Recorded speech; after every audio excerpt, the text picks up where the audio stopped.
abandoned them ever since, at least I have. But the thing that made us lose faith was we wanted to hold the Republican Party officials to the platform of the Republican Party.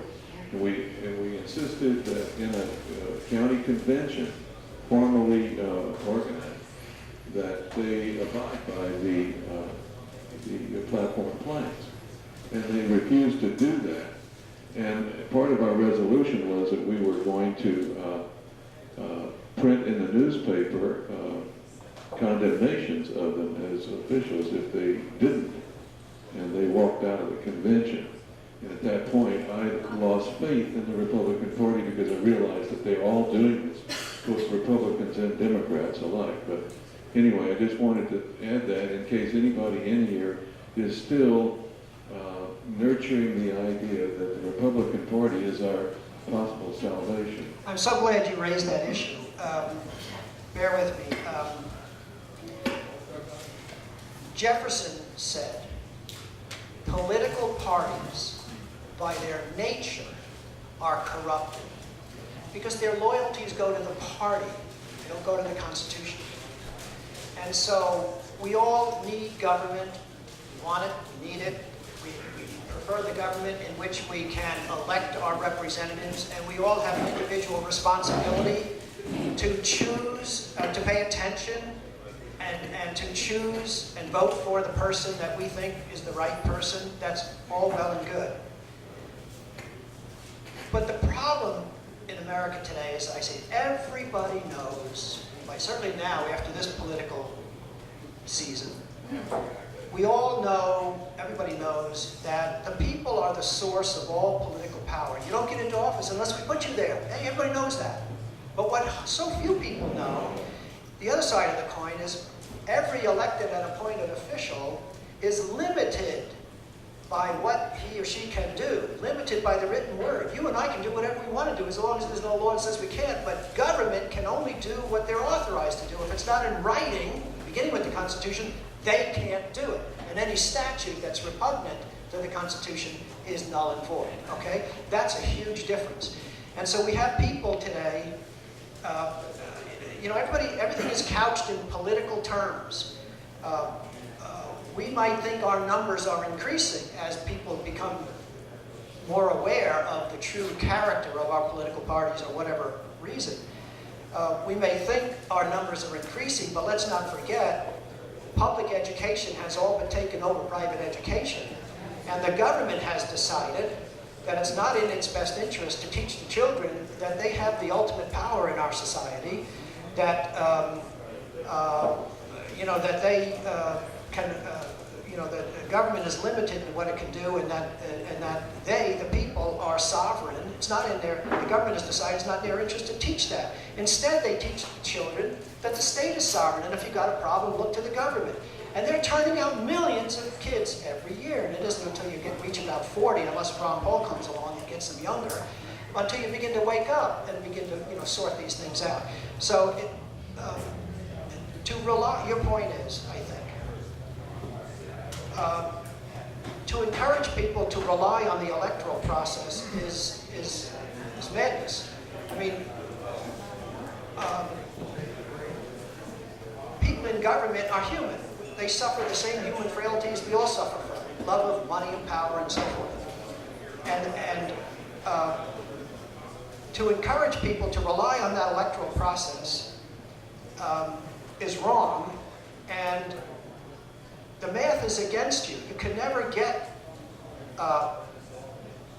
legislatures, Congress or state legislatures, populated with constitutionalists. The math is against you.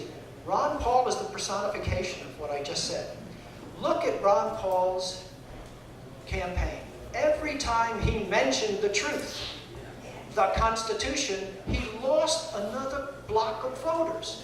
When he said, for instance, it's unconstitutional, to invade Iraq and to have these troops around the world and do the things that we do with our foreign policy, he lost a huge block of votes, a large block. People who want us over there, not the least of which is AIPAC, the American Israeli Political Whatever Committee. enormous influence across the country. When Ron Paul says the Federal Reserve is unconstitutional, gosh, he lost a big block of voters. There's a whole lot of people that work, and their spouses, they work for these corporations that spring up around central banks. When Ron Paul says government should be limited to these powers that are enumerated in the Constitution, and we need to downsize government. Geez, you know how many people work for government in this country, local, state, and federal? Large numbers of them. He lost their votes. And on I can go. Every time he mentioned the truth, spoke the Constitution, he was the only one speaking about the Constitution, he would lose a block of voters, so he ends up with just 3, 4, 5% of the vote. That's all. So the numbers are against us in terms of being able to get constitutionalists in office. The numbers are against us. But again, I remind you, even if the numbers were not against us, our rights do not depend upon the will of any majority. You know, whether it's the people voting or in Congress or whatever. Our rights are individual rights. And the thing is, the Constitution doesn't defend itself. So that's our job. So it's important. So I think our job is to hold the government accountable, is to organize and institutionalize vigilance. Make citizen vigilance of government, regardless of their political stripes. Let's not get too close to any of them as precinct captains or delegates or whatever it is. Let's not get that close that we're not able to hold them accountable, you know, when they step outside the boundaries that we've drawn around their power. Okay? That's, I think, the way we have to see this thing. And it was a mistake. I tried with Ron. Believe me, I tried. I said to Ron, you're going to get 17,000 patriots gathered in Minneapolis, you know, at the launching of the Campaign for Liberty. It is a mistake, I said to him, to encourage all of those people, to encourage them to rely on the electoral process, which is what the Campaign for Liberty is all about. It's all about trying to get the Republican Party back to their roots. That's all it's about. Yeah. And it ain't going to happen. Yeah. It can't happen. Jefferson was right. These are humans, okay? And so our job is to scrutinize, organize ourselves. You know, you've got, I'm sorry to go on, I'm just finished this answer to this, my long answer to the question, with this one thought. You've got organizations like the Sierra Club and the Wildlife Federation. Gosh, they are huge. They got a big office, you know, big staff, and people write checks all the time, and they die and they leave parts of their estate to these organizations for the environment or for, you know, the wildlife. Well, freedom is a cause. People ought to be as passionate about freedom and liberty and rights as they are about these other things. You know, and we've got to organize to get to that point. Okay, freedom is a cause. Now let's get organized through these state, or if someone's got a superior approach, you know, to restoring the republic and putting the Constitution back where it belongs, and organizing the people, not just for now, but for the long term. If there's a superior plan than the one you've heard from me, fine, let's get on with it. But in the absence of one, this is it. And so I would encourage everybody to think this. You know, put aside a lot of the other issues in your lives. Yes, stock up with some food and things, because things are going to go rough for a while. But focus on this. I would beg you to focus on this plan and do everything you can to talk this up. Guy wrote me he's an 18-year-old college student, and he read these articles. He says, I know what I'm going to do. He says, I'm going to make up posters, and I'm going to put them all over town. You know, just talk about the Continental Congress 2009. That's great. Imagine if we had, you know, kids doing that. Yes. All over? Yes. Any other questions before someone asks another one? Yes, you've had your hand up a while. I just want to say I commend you for what you're doing here today. I hope you don't take this the wrong way. That's what I'm about to say, but I obviously represent a group that feels we're already past the time for politics and talking. My question to you regarding this particular matter is, the way I see this is you have to have some kind of hope or faith that these people are willing to relinquish the control and power they have over our country. Amen. King George wasn't willing to do that. John F. Kennedy warned us before he was assassinated that they will not declare war on us. there's a law that was passed last year, the Homegrown Radicalization and Terrorist Prevention Act of 2007, which is unconstitutional and not on your list. The question I have, because according to that law, we're no longer American citizens. It's on the list. It's part of the police state, but go ahead. Okay, I didn't see that there. My question is, first of all, as far as safety for the people that are going to be partaking in this, in a pyramid-type structure, you're putting everybody at risk and being pinpointed by the wrath of the government to collapse any kind of leadership that we have. My second is again, you have to have faith that they're willing to relinquish that control. King George wasn't. What makes you think that they will? Again, I don't expect them to, and I know history. I know it goes in cycles. You have violence in communities and countries and so forth, nations. And it may come to that. I'll be the first to admit that. Only I think we have to go through this process. Gandhi, I'm following Gandhi's formula until it becomes necessary to do something else. Okay? Gandhi said, you know who Gandhi was? He's the guy that got India out from under British rule, right? And he said, when the people are up against unjust and uncivil government and laws, and they are entitled to reform, they'll get it only if they follow a three-part formula. He said, if you're missing any one of the three parts, you'll fail. He said, you have to be proactive, you've got to be in their face all the time. You've got to be nonviolent, and you've got to have a mass movement. You have to have a critical mass. That's the formula I'm following. Will we succeed? It's up to you. It's up to the people. If we fail, then I think you're going to see some sort of South American approach, some violent approach where individuals target other individuals, whether they be judges or IRS agents or whatever they are, and they target them and take them out. I mean, that goes on all the time in Latin and South America. That's how they fight the corruption of their governments. And it may come to that. It would break my heart if it came to that. And I'm not ready for that.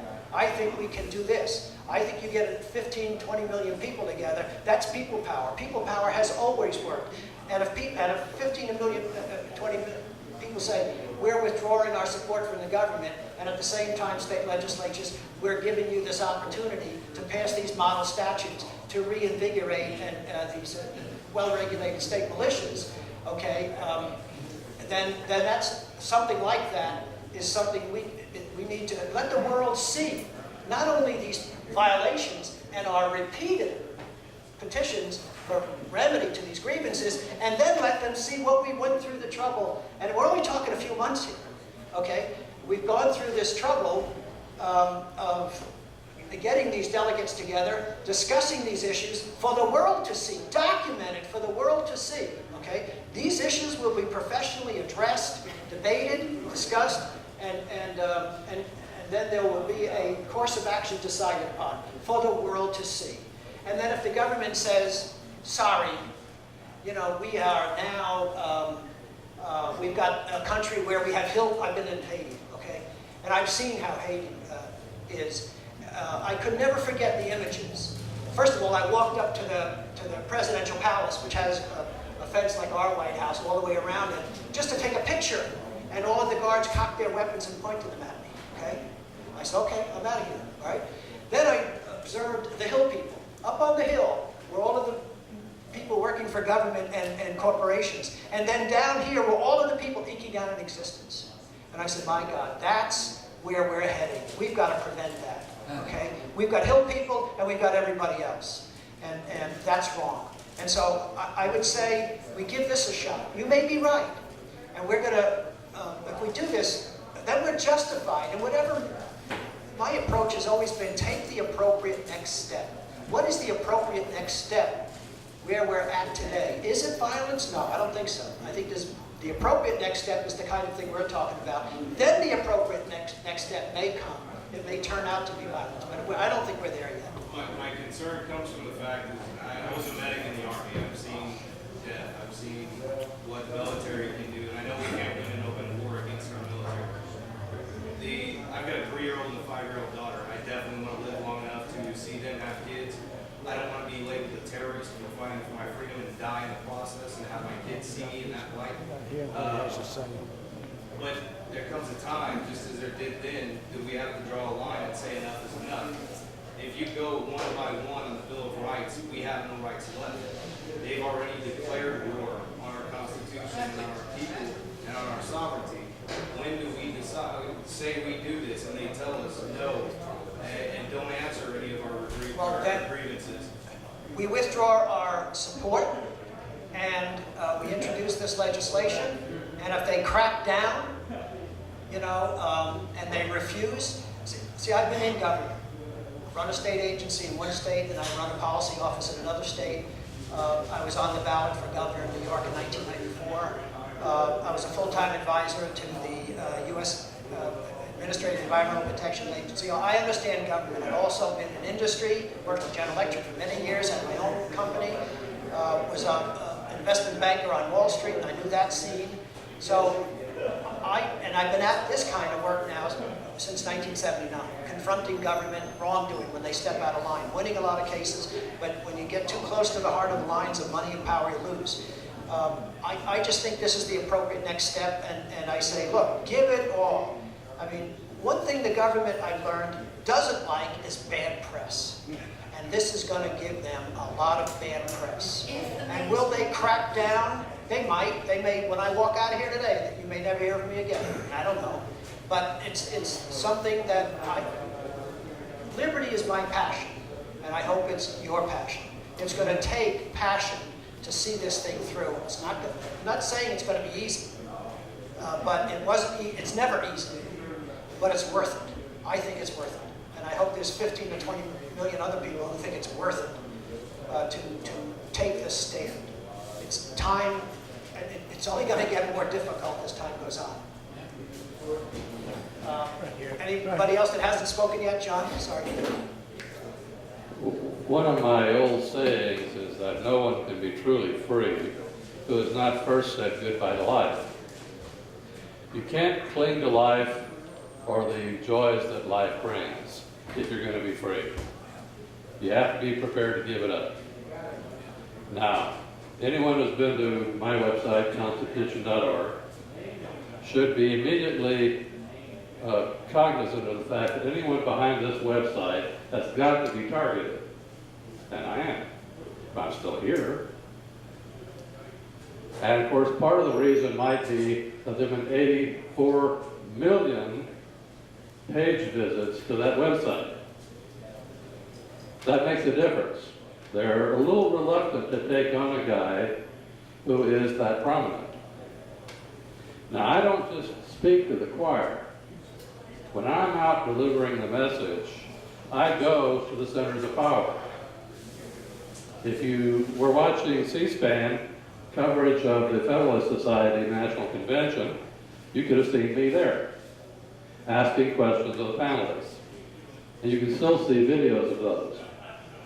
A few years ago, I was treated as a kind of outcast. I was definitely out of the mainstream as far as they were concerned. But you know, over a period of time, and you can tell by their reaction to my questions, they're beginning to reluctantly accept the validity of a lot of what I have to say, and therefore a lot of what you're saying. And this is done by simply taking the message to the decision makers, to the opinion leaders, not just to your friends and neighbors who really don't have much influence, cultivating journalists, cultivating the people who are close to the halls of power. I mean, I hobnob almost every day with members of the Texas legislature, with people in state government. And after a while, even if they didn't initially agree with you, they begin to become familiar with you. They begin to say, well, you know, his views are a little bit idiosyncratic, but gee, this one makes kind of sense, and that one kind of makes sense, and well, maybe I could go along with that. And little by little, drip by drip, you move them along. And that's what it takes. You can never be afraid. If you show any fear, just like confronting a wild animal in the jungle, Amen. You show any fear, they're going to pounce on you. Your job is not to be afraid. Your job is to make them afraid. And you need to cultivate the art of intimidating others by sheer force of personality. Now, on more nitty-gritty stuff. One of the more useful tools of the Ron Paul campaign were meetup groups. There's still a lot of meetup groups out there that you can join, and you can organize others. I have one in Austin. I've also organized what's called a meetup alliance, called the Constitutional Compliance Meetup Alliance, that unites meetup groups all across the country and indeed beyond. And if you join that, it serves as a convenient way for everybody to communicate with everybody else and to begin to develop common strategies. Also, next weekend, we're holding the third of several recent militia musters. We've had 2 already here in Texas, near the town of Teague, in November and December.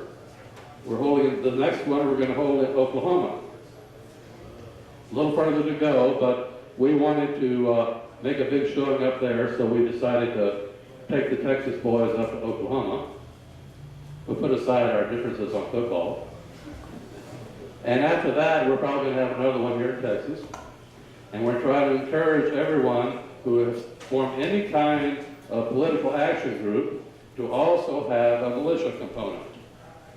Believe me, if the establishment gets the word that there are hundreds or thousands of local groups going out there armed, conducting field training, it has an impact. We don't have to say a thing. We don't have to file any petitions. We don't have to, implicitly threaten anybody to do anything. Just our standing up there and being there makes all the difference. Ron?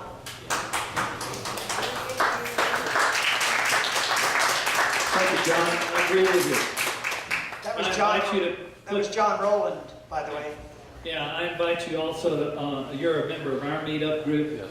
Put the militia stuff on there as well, on our little message board. The problem is that I can only send 3 messages to 3 meetup groups a day. Really? And I'm a member of hundreds and hundreds of meetup groups, and there are many just in Texas.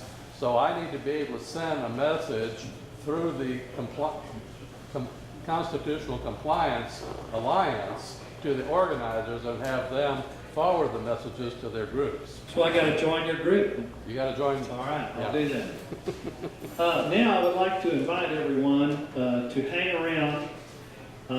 We'd like to hear from each group. I do believe there are numerous groups that are here today.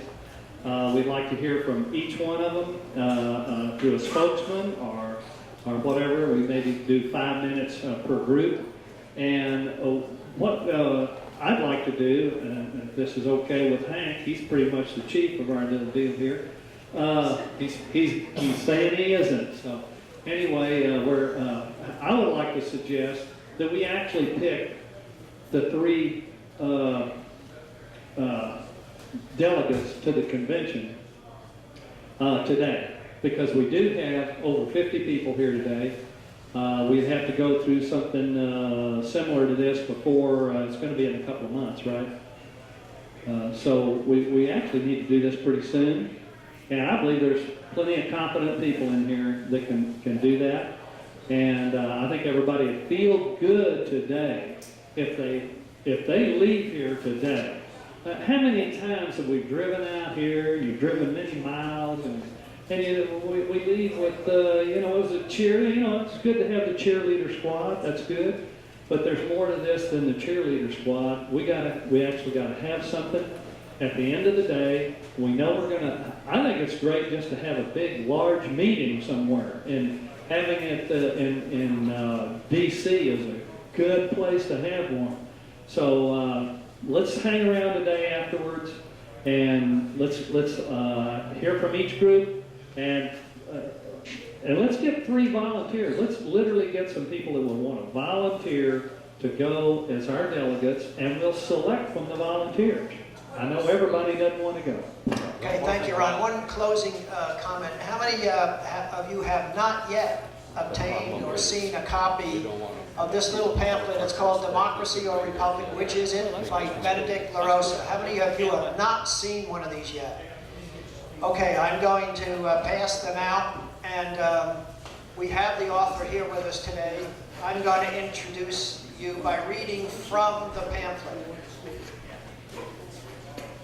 Benedict D. LaRosa is a historian and author. He earned undergraduate and graduate degrees in history from the United States Air Force Academy and Duke University, respectively. During the Vietnam War, he served as a pilot and unit historian in Southeast Asia, and later worked as a civilian historian for the Department of the Air Force. He's the author of Gun Control, A Historical Perspective, published by Candlestick Publishing Company. And this is his powerful little pocket version of the problems with democracy and the benefits of republic. Do you want to say anything? Ben, come on up and just say hello. This is Ben LaRosa. And I'll walk around as he speaks. Well, I'll wait till he's finished, and then I'll pass these out. Just take a few seconds. I put this together back in 1990, 91, I think, originally, because I heard a lot of people talking about democracy and republic, and people saying this is a republic, not a democracy, but no one could define it. I saw people on TV say that essentially they were the same thing with just some minor differences. In one case, you vote for representatives. In another case, you vote directly. Well, that's not true. There's a lot more to it. And I got together with a publisher who had told me when I put my gun control pamphlet together, says, you know, people don't read anymore. Or not that many people read. You know, you can write a book that costs $40. How many people are going to see that? So he said, if they can't read it sitting on a, you know, on a potty, he says, they're not going to read it. So I put things in pamphlet form, so you can read them very quickly, put them in your pocket, you can hand them to somebody. I've gone to extremes to try to keep the price as low as possible, so that, you know, it won't cost you an arm and a leg. A couple of dollars each. You can buy a bunch of them and just give them to people. And it doesn't have everything in there, but it has enough to convince somebody, because they're not going to sit there. I know, because I email people who are very brilliant in positions of power and authority, who are my friends around the country, classmates and others, general, you know, congressmen and others. They don't have the time to read this stuff. If it takes more than, 3 or 4 minutes, they're not going to read it. So, you know, this is the sort of thing that you can just hand out and give to somebody and say, listen, especially since you may not be eloquent yourself, you may not know all the details. This is what I'm talking about. Read this. And that's what it's designed to do. Thank you, Ben. And it was the pamphleteers who made an enormous difference leading up to the Declaration of Independence and the Revolutionary War. Tom Paine and others were the pamphleteers. They wrote these little pamphlets and got them around to people. So help yourself to one if you care to, and there should be enough there to go around. All right, so Ron has, you have something you'd like to say? Sure. One more remark. This gentleman sitting here being afraid. I went to Florida. They drafted me. I had already 4 brothers in the service. But one was awarded the Silver Star, but they said in the citation he did all this without being afraid, without considering. He would not accept it because he was afraid. But you still do things when you're afraid. But I am right now, I'm 83 years old, in just a couple of weeks now. I spent in the Philippine Islands, Leyte, Mindanao, Panay, Leyte Beach Head Landing on Mindanao. Got my friends all killed there. Spent a year in Korea. Been there, done that. But I'm afraid only of being afraid. Because you cannot do anything if you're going to sit idle by and say, well, I'm afraid I'm going to be killed. Fine. I've already been there before. Kill them. I was killed almost 2 times. One time in the Philippines, one in Korea. So I've been there, done that. But I want to encourage this gentleman out here, don't be afraid. I have a little... God is saying, I want you to follow me, and those that did follow him all went violent death. I want to follow what this man right here, Bob Schulz, is trying to do. I want to do because I believe that we have no choice but to continue to move forward for whatever freedom might be left to our lives. And this man, I'm going to follow him. Just very quick, I know, forgive me, Ron, just very quickly.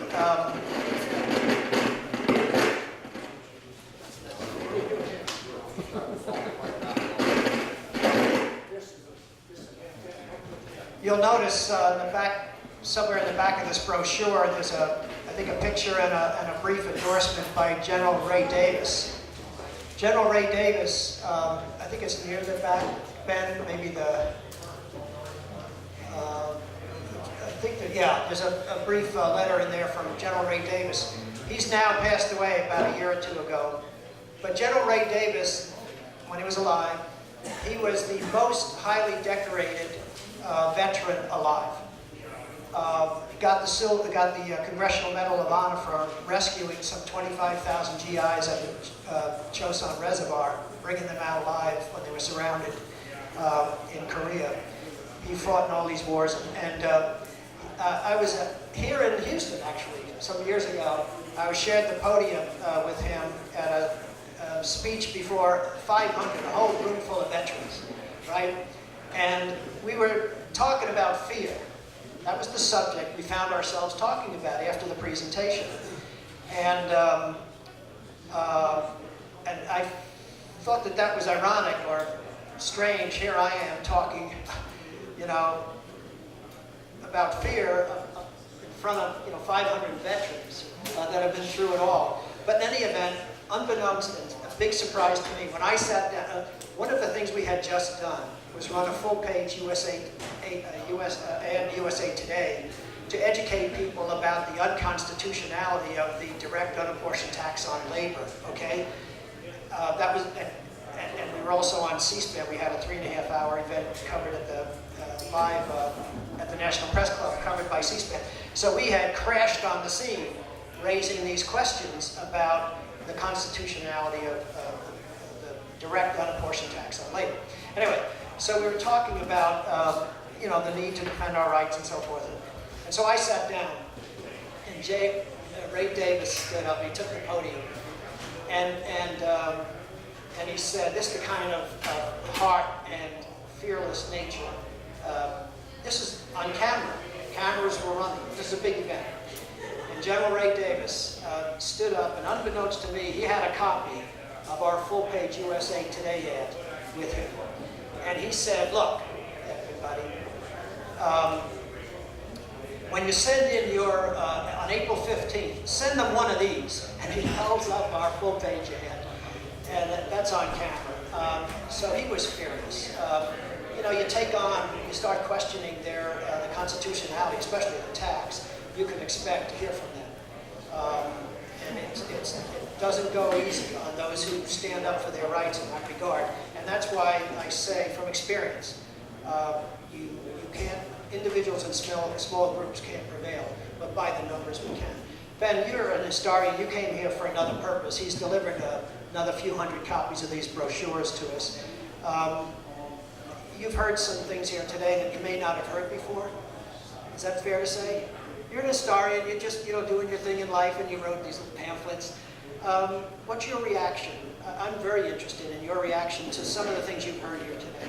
And just be candid and tell us we're all full of soup. You can use this one. That's right. I learn something every time I go somewhere. No one has knowledge of everything.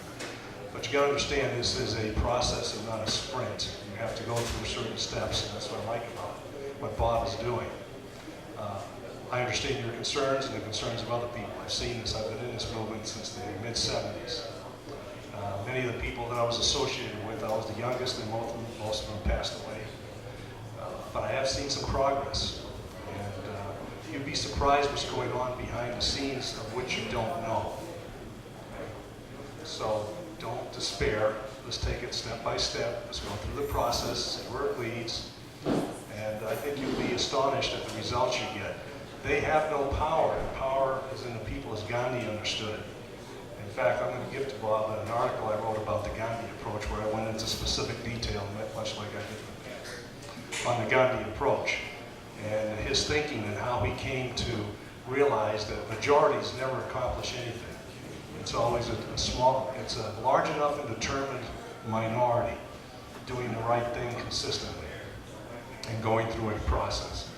So remember, it's not a sprint, it is a process. Thank you. I'll let you know, I've talked to Ben by phone a couple of times, but we've never met. I appreciate your comments, Ben. You mentioned, if I can, you don't have to answer this, you mentioned that there are things going on behind the scenes. I too know some people in the military and elsewhere, and I hear there's quite a struggle going on, say, within the military and in places like the CIA and some of the other intelligence agencies, some we know about, some we don't even know about, and that there's a struggle going on. And there are those, there are two schools of thought. There are those who are saying, look, we've got a constitution here. We've got to abide by this. And there are others who are saying, but, you know, we're only here to take orders. And there is this dispute and this struggle going on within many of these communities. You don't have to answer, but maybe a little nod or something. Is this what you're referring to, with something going on behind the scenes? Partly. Partly? Okay. All right. So Ron has made some suggestions. Ron, you want to lead us through this or what? I certainly can. By the way, delegates, those who wish to be considered and want to nominate yourself, that's fine.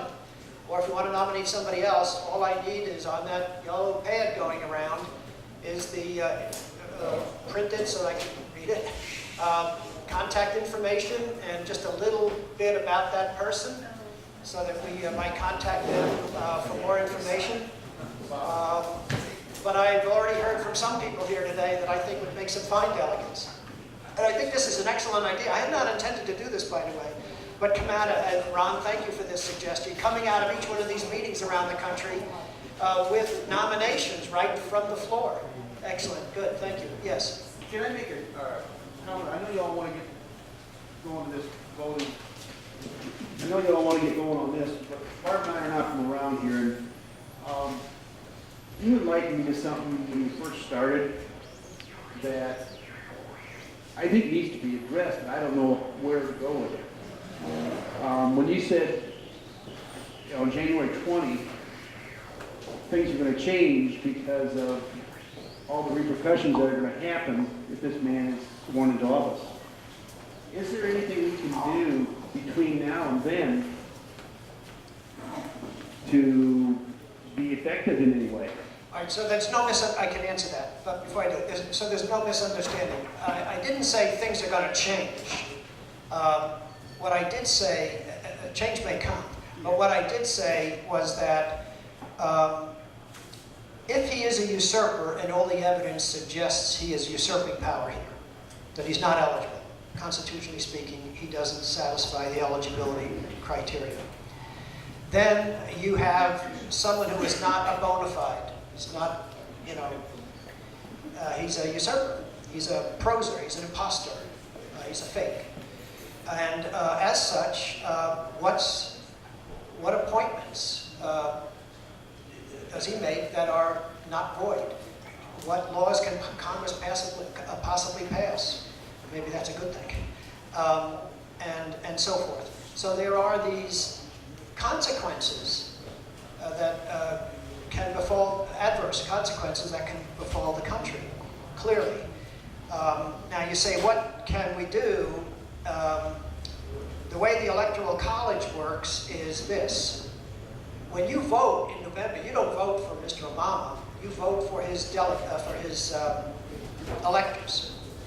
And so like in New York, there are 51 31 electors. In California, it's 55 and so forth. Those are now his electors, the state electors. And on December 1st, the governors certify them. And then on December 15th, which has happened, they all cast their votes. And I assume they've all casted their votes for Mr. Obama, even though we, as an organization, sent a package to every one of them. And other people did the same. They contacted these people and said, look, how could you do this? We said, we were very strong in our language. We said, in light of, look, here's a vault copy of a birth certificate from somebody born 2 years after Mr. Obama in Hawaii, and this is what his vault certificate looks like. See all the signatures, see the name of the hospital, see all that. Now here's what Mr. Obama put on his website, and which was certified to by Fact Check, which is part of the Annenberg, it's an arm of Annenberg, and all of those problems, okay? So there's a question of conflict of interest there. But in any event, it's certainly not evidence of his eligibility.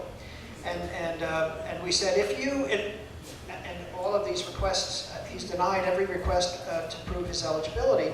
If you, as a state elector, vote for this man, you're committing treason to the Constitution. Okay, so it didn't make any difference. They all voted, right?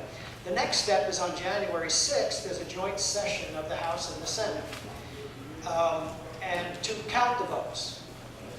And all it takes is one member of the House, one or more, and one member, not or, but and one member of the Senate to object. Then that joint session has to collapse. They have to go back to their respective chambers, and then they have to deliberate and do whatever they're going to do based on those objections, okay? Let's say that they count the votes and they're all for Mr. Obama. Then he's sworn in on the 20th. So you ask what you can do. You can encourage one member of the House and the Senate. There's a lot of people contacting them already, pointing this out and asking them to state their objections and here's why and so forth. I just think everybody is so fearful of what, you know, the Supreme Court stepped in 2000, took a lot of heat for doing that. There's a huge number of people in this country who feel that the 5-4 vote in the Supreme Court stole the election from Gore and gave it to Bush, and then we had a similar situation arrive in 2004, where that Mr. Bush's victory there was quite questionable. And so I think there's just a general, oh my God, we can't do that again. And in fact, I think there's a real fear that if Mr. Obama, you know, got the popular vote, then it was taken away for some reason, that there would be real turmoil in the streets and so forth. Anyway, so I just think they're afraid to overturn the will of the 65 million people, and it's going to be difficult. So I just assumed we tried, we built the record, we petitioned them directly. Other people have petitioned the judiciary. No response. The behavior of the courts on this issue is reprehensible, no question, but it's all part of the record. So I would say, you know, as far as what you can do, you've got this January 6th date coming up right away now, I guess. You can do what you can do there, but and maybe it'll happen. I don't know. You're from Iowa. One of our meetings, when you go home? Tomorrow. One of our meetings, you'll see on our schedule, is in Des Moines. Move to Northwest Iowa. You might check and see if somebody has stepped forward yet just to get a venue and do some of the groundwork in anticipation of the trip. But check the schedule and step up and volunteer if need be. Okay? Yeah, okay. I'm going to step outside for a minute with Ben. I've got something to do with him. I'll be gone for a little while, 10 minutes, 5 minutes. So carry on with what